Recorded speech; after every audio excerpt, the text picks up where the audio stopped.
Welcome to week 3 of Healing the Body, and this week we're going to focus on the 6-limbed body. That's right, 6 limbs. 2 arms, 2 legs, the head and neck, and the tail. That's right, we have tails. We do have tail bones, but in order to envision your tail, if you could, instead of visioning that tail bone, those small vertebrae that are fused together, if you could instead imagine a monkey tail coming from that tailbone, then I think you'll find it a little easier, especially once we get into this week's physical practice. More on that later.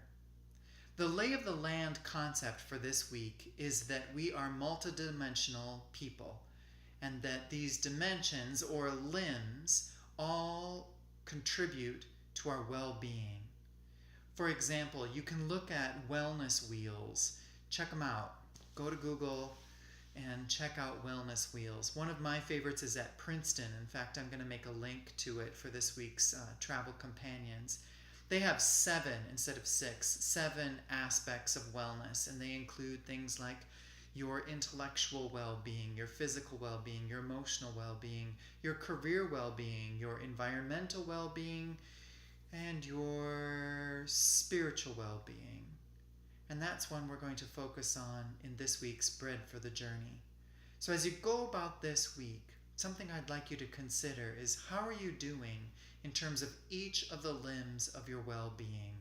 Whatever wellness wheel you're looking at, whatever way in which you see yourself as a multidimensional human being, how are you doing? How is your social, relational well-being doing this week? Your spiritual well-being, your occupational or vocational well-being, your intellectual well-being.